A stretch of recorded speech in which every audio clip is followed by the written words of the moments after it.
नमस्कार दोस्तों, मैं दिलीप कुमार।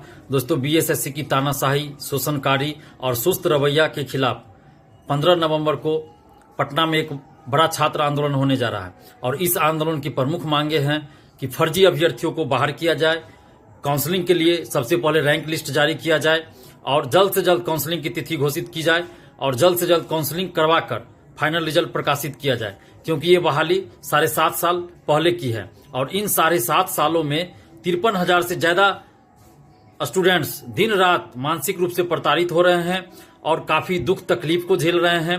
और इसके बावजूद भी बीएसएससी के द्वारा लगातार सुस्त रवैया अपनाया जा रहा है और अमानवीय व्यवहार अपनाया जा रहा है, क्योंकि 7.5 साल में एक बहाली को पूरा नहीं कर पाना ये बहुत बड़ा अपराध होता है। और वैसी परिस्थिति में जबकि बीएसएससी ने खुद ही नोटिस जारी किया था कि नवंबर प्रथम सप्ताह में काउंसलिंग शुरू होगी और उसके बावजूद भी आज 12 नवंबर बीत चुका है और अभी तक काउंसलिंग की तिथि भी घोषित नहीं की गई है, तो इससे पता चलता है कि बीएसएससी का रवैया गलत है और बीएसएससी इस बहाली को लटका के रखना चाहती है। और ऐसा बीएसएससी अपने मन से नहीं कर रही है, क्योंकि बल्कि बिहार सरकार यानी कि नीतीश सरकार के दबाव में आके कर रही है और सरकार नहीं चाहती है कि ये बहाली जल्द पूरी हो, क्योंकि सरकार हर जगह जो डिपार्टमेंट है बिहार में, चाहे वो किसी भी जिला में चल जाइए, किसी भी ब्लॉक में चल जाइए, वहां आप देखिएगा कि 6 महीना के अनुबंध पे, कॉन्ट्रैक्ट पे बहाल किया जाता है कर्मचारियों को और फिर उनको एक्सटेंशन दे दिया जाता है।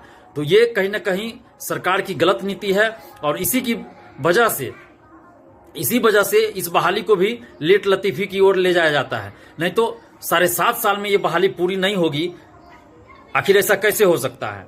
लेकिन चूंकि सरकार का दबाव है, इसलिए बीएसएससी भी सुस्त रवैया अपना रही है। तो हम लोग को एक बड़ा छात्र आंदोलन करना है ताकि सरकार पे दबाव पड़े और सरकार भी दबाव में आके बीएसएससी को निर्देश दे कि इस बहाली को जल्द पूरी करे और बीएसएससी भी दबाव में आए। और आप लोगों ने खुद देखा है कि इस बहाली में तभी कुछ हो पाया है जब आप लोगों ने खुद आंदोलन किया है, अन्यथा इसका पीटी का भी रिजल्ट नहीं आता, पीटी की परीक्षा भी नहीं होती, मुख्य परीक्षा भी नहीं होता, मुख्य परीक्षा का रिजल्ट भी नहीं आता। तो आप लोग देख रहे हैं कि हर चरण पे आंदोलन ही करना पड़ा है, उसके बाद ही आगे जाके कुछ हो पाया है और बीएसएससी ने कुछ कदम उठाया है। तो एक बार फिर से एक बड़ा छात्र आंदोलन करना पड़ेगा ताकि बीएसएससी जल्द से जल्द इस बहाली को पूरा करे। और बीएसएससी के सचिव और अध्यक्ष महोदय से हम आग्रह कर रहे हैं, विनती कर रहे हैं और उनको बताना भी चाह रहे हैं कि आपने खुद जब नोटिस जारी किया था कि नवंबर प्रथम सप्ताह में काउंसलिंग शुरू होगी, तो आखिर आपने अभी तक काउंसलिंग की तिथि भी घोषित क्यों नहीं किया है। और आपके अनुसार नवंबर प्रथम सप्ताह का क्या मतलब है? हम लोग तो यही समझते हैं कि नवंबर प्रथम सप्ताह का मतलब 1 नवंबर से 7 नवंबर के बीच होता है, लेकिन पता नहीं आपका क्या सोचना है, ये तो आप ही बताएंगे। लेकिन अभी भी हम आपसे आग्रह कर रहे हैं कि आप जल्द से जल्द जो 2016 वाले फर्जी अभ्यर्थी हैं, जो 2016 में पटना हाईकोर्ट का आदेश आया था जिसमें स्पष्ट कहा गया है कि ये आदेश उन्हीं लोगों के लिए है, उन्हीं लोगों को दोबारा फॉर्म भरने का मौका दिया जाना है जिनकी उम्र समाप्त हो गई थी। और इसके अलावा जिन लोगों ने भी फॉर्म भरा है वो एक तरह से अवैध है और वो अयोग्य माने जाएंगे इस बहाली के लिए। तो फिर आप पटना हाईकोर्ट के आदेश का उल्लंघन नहीं कर सकते हैं। तो इसलिए आपको फर्जी अभ्यर्थियों को जल्द से जल्द बाहर करना होगा और जल्द से जल्द आप रैंक लिस्ट जारी कीजिए और काउंसलिंग की तिथि जारी कीजिए। और रैंक लिस्ट के लिए भी आप एक जनरल रैंक जारी कर दीजिए, जनरल लिस्ट जारी कीजिए, जनरल रैंक जो होता है वो जारी कीजिए।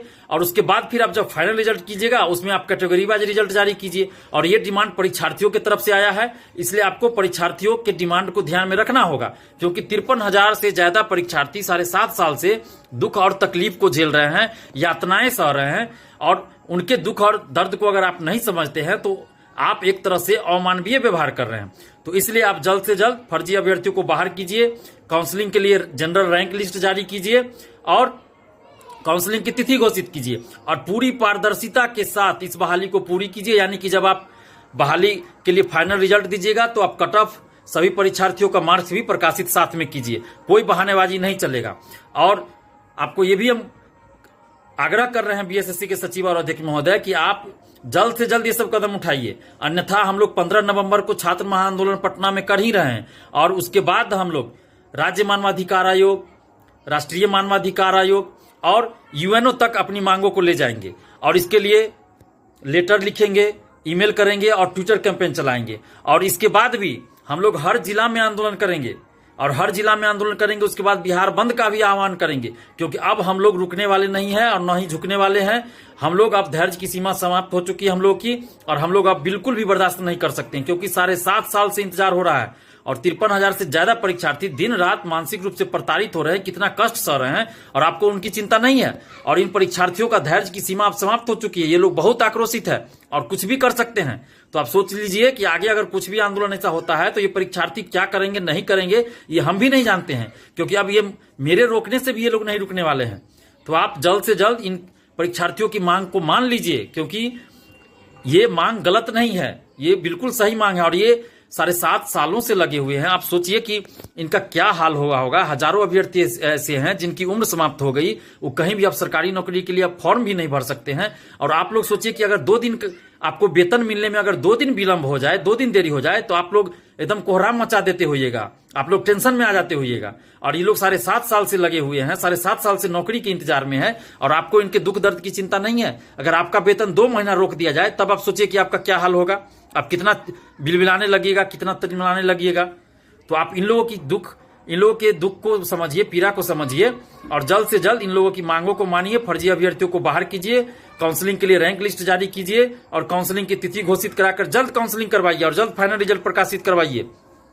अन्यथा हम लोग आगे जो हमने कहा है वो सारी चीजों को हम लोग करेंगे, और हम लोग अब रुकने वाले हैं। ऐसा मत सोचिएगा कि कोई आधा अधूरा नोटिस जारी कर दीजिएगा फिर ये लोग शांत हो जाएगा, ऐसा नहीं होने वाला है। जब तक इन सभी मांगों को आप नहीं मानते हैं, हम लोग का आंदोलन चरणबद्ध तरीके से जारी रहेगा, और जिन जिन बातों का हमने उल्लेख किया वो सारी चीजें हम लोग करेंगे।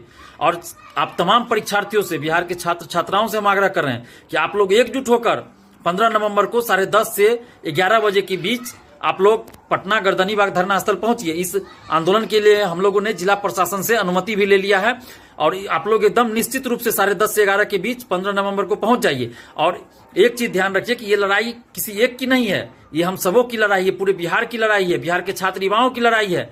अगर आप चुप बैठे आज, तो कल को आपसे सवाल होगा तो आप क्या जवाब दीजिएगा। अपनी अंतरात्मा से भी आप पूछिए कि आप 7.5 साल से इस बहाली में लगे हैं, 53,000 से ज्यादा संख्या आपकी है, और आंदोलन में कितना लोग आते हैं। तो जो एकजुटता आपने 23 सितंबर के आंदोलन में दिखाई थी, वही एकजुटता एक बार फिर से दिखाइए, लेकिन संख्या उससे कम से कम 10 गुना ज्यादा होनी चाहिए। आप खुद सोचिए, 53,000 से ज्यादा परीक्षार्थी हैं और आंदोलन में कितने आते हैं। तो आप ये सोचिएगा कि कोई जा रहा है, हम घर बैठे रहे, तो इससे नहीं होगा। तब ये बहाली 2023 तक चली जाएगी। अगर आप चाहते हैं कि ये बहाली जल्द पूरी हो और नवंबर में काउंसलिंग हो जाए, तो आपको 15 नवंबर को हर हाल में आना चाहिए। और अपनी अंतरात्मा से आप पूछिए, खुद आप पूछिए जितने भी परीक्षार्थी है, कि जब आप 400 किलोमीटर 300 किलोमीटर दूर कोई परीक्षा देने जा सकते हैं, तो क्या आप परीक्षा को पूरा करवाने के लिए, धांधली रोकवाने के लिए आप एक दिन राजधानी पटना में नहीं आ सकते हैं 2 घंटा के लिए? अगर आपकी अंतरात्मा ये कहे कि ये इस आंदोलन में आप नहीं जाइए, तो आप मत आइएगा। लेकिन अगर आपकी अंतरात्मा ये कहती है कि इस आंदोलन में जाइए, तो आप जरूर आइए।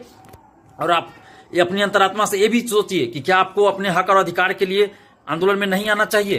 क्या ये अन्याय और शोषण नहीं है कि 7.5 साल से ये बहाली पूरी नहीं हो रही है? अगर आपकी अंतरात्मा ये कहती है कि अन्याय और शोषण के खिलाफ आपको आवाज नहीं उठानी चाहिए, तो आप मत आइए आंदोलन में। लेकिन अगर आपकी अंतरात्मा ये कहती है कि नहीं, ये अन्याय और शोषण है और इसके खिलाफ आपको लड़ाई लड़नी चाहिए, आपको आंदोलन में जाना चाहिए, तो आप आंदोलन में जरूर आइए। और अपने अपने जिला स्तर पे आप लोग व्हाट्सएप ग्रुप बनाइए अपने स्तर से, और अपने अपने जिला के स्टूडेंट्स को ज्यादा से ज्यादा जोड़िए, और कोशिश कीजिए कि 15 नवंबर को अपने साथ जितना ज्यादा हो सके उतने ज्यादा स्टूडेंट्स को अपने साथ लाइए। 15 नवंबर को गर्दनीबाग धरना स्थल पटना। जितनी संख्या ज्यादा होगी उतना ज्यादा असर होगा, और सरकार और आयोग पे उतना ज्यादा दबाव बनेगा, और उतनी जल्द ये वैकेंसी पूरी होगी, उतनी पारदर्शिता के साथ ये वैकेंसी पूरी होगी, और उतनी जल्द जो आप लोगों का डिमांड है वो सारा डिमांड पूरा होगा। और मैं दिलीप कुमार आपके साथ पहले भी था, अभी भी और आगे भी रहूंगा। और जो भी आपका डिमांड सही डिमांड होगा, उस डिमांड को मैं हमेशा उठाता हूं, आज भी उठा रहा हूं और आगे भी उठाऊंगा। आप लोग का कोई सलाह हो, कोई शिकायत हो, तो वो भी आप बता सकते हैं। हमारा मोबाइल नंबर है 7282005656। इस नंबर पे आप कॉल या व्हाट्सएप करके आप अपना सुझाव भी दे सकते हैं। अगर कोई शिकायत हो तो वो भी बेहिचक बोलिए, कोई हमसे कोई शर्माने की बात नहीं है। हम भी आपकी तरह छात्र हैं, आप ही का दोस्त हैं, आपका भाई हैं, तो आप बेहिचक हमें जो भी शिकायत हो वो भी बता सकते हैं, ताकि हम उसमें सुधार कर सकें। और बेहिचक आप फोन कीजिए, चाहे सुझाव हो या सलाह हो या फिर कोई शिकायत ही हो। और आप लोग हर हाल में, जो लोग जॉब में भी है वो छुट्टी लेके आइए। पहले ही हम लोगों ने अनाउंस कर दिया था, और जैसे ही आंदोलन की तिथि की घोषणा हुई थी, उसके बाद हर रोज हमारे पास सैकड़ों छात्र छात्राओं का बिहार के हर जिले से फोन आ रहा है। और अभी तक मुझे लगता है 5,500 से 6,000 के बीच छात्र छात्राओं का फोन आ चुका है पूरे बिहार से। तो इसलिए बड़ी संख्या में 15 नवंबर को छात्र छात्राएं पहुंचेंगे। तो आप लोग ये मत सोचिएगा कि हम घर बैठे रहे और कोई तो लड़ रहा है, तो ऐसा सोचिएगा तो ये बहुत गलत होगा और ये अन्याय और शोषण आप खुद कीजिएगा।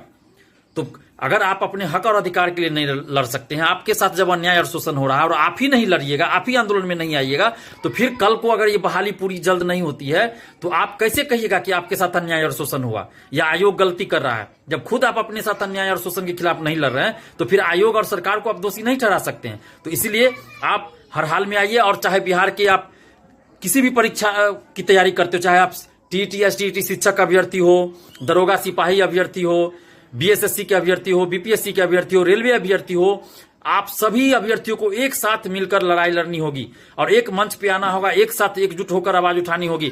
आप रेलवे का देखिए, ग्रुप डी का परीक्षा का डेट नहीं आ रहा है, एनटीपीसी की परीक्षा हो गई आंदोलन के